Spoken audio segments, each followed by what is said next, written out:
5ই আগস্টের আগে ফিরে যেতে চাই না। 5ই আগস্টে ফিরে যাওয়ার কোনোই কারণ নেই আমাদের। হিংসা, প্রতিশোধ, প্রতিহিংসা, একটি মানুষ, একটি দল বা যেভাবেই আমরা বিবেচনা করি তার পরিণতি কী হতে পারে আমরা দেখেছি 5ই আগস্ট। ভবিষ্যৎ হোক নিরাপদ, বিনিয়োগ হোক বিশ্বস্ত, আর আমার পছন্দ সল্ট বে। ওয়েলকাম টু সল্ট বে। আমাদের মধ্যে মত পার্থক্য থাকবে, কিন্তু আমরা যদি চেষ্টা করি তাহলে সেই মত পার্থক্যের মধ্যে রেখে আলোচনার মাধ্যমে সেটি অনেক সমস্যার সমাধান হয়তো আমরা বের করে আনতে সক্ষম হব। কিন্তু কোনোভাবেই সেটি যাতে মত বিভেদের পর্যায়ে চলে না যায়। মত বিভেদ হলে জাতিকে বিভক্ত করে ফেললে কি হতে পারে আমরা দেখেছি। আজকে সেই জন্যই অনেকের মুখে অনেক হতাশার কথা আমরা শুনি, কিন্তু তারপরেও আসার কথা হচ্ছে যে তাদের কাছে ভবিষ্যতের চিন্তাও আছে, ভবিষ্যতের পরিকল্পনা আছে।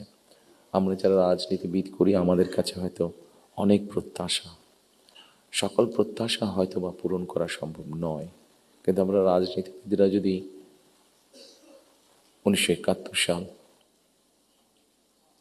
1990 সাল, 2004-এর 24 সালের 5ই আগস্ট এই সবগুলোকে আমাদের সামনে রেখে আমরা যদি দেশের স্বাধীনতা, দেশের সার্বভৌমত্বের জন্য কাজ করি, তাহলে নিশ্চয়ই আমার কাছে মনে হয় একজন রাজনৈতিক কর্মী হিসাবে আমি দৃঢ়ভাবে বিশ্বাস করি। নয়া দিগন্ত সম্পাদক সাহেব একটু আগে বলেছেন যে আমার প্ল্যানটা পরিষ্কার না। আমার মনে হয় পুরোপুরি পরিষ্কার না হলেও কিছুটা হয়তো আমি পরিষ্কার করতে সক্ষম হয়েছি।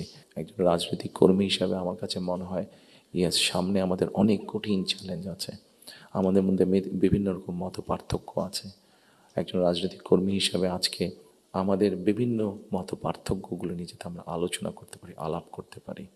আমাদেরকে যে কোনো মূল্যে ডেমোক্রেটিক প্রসেস, যেটা আমরা 12 তারিখ থেকে ইনশাল্লাহ শুরু করতে যাচ্ছি, আমাদের জবাবদিহিতাটা চালু রাখতে হবে যে কোনো মূল্যে।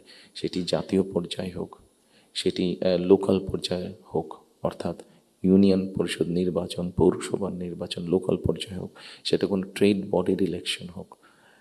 আমার ব্যক্তি যেটা বিশ্বাস, আমরা যে কোনো মূল্যে যদি এই যে জবাবদিহিতাটা, গণতান্ত্রিক প্রসেসটা যদি আমরা কন্টিনিউ করতে পারি, অনেক বেগ হয়তো আসবে, অনেক কঠিন হবে, কিন্তু একটা সার্টেন টাইম পর আমরা যদি গণতান্ত্রিক প্রসেসটাকে কন্টিনিউ করে যেতে পারি, তাহলে নিশ্চয়ই আমরা অবস্থার পরিবর্তন ঘটাতে সক্ষম হব।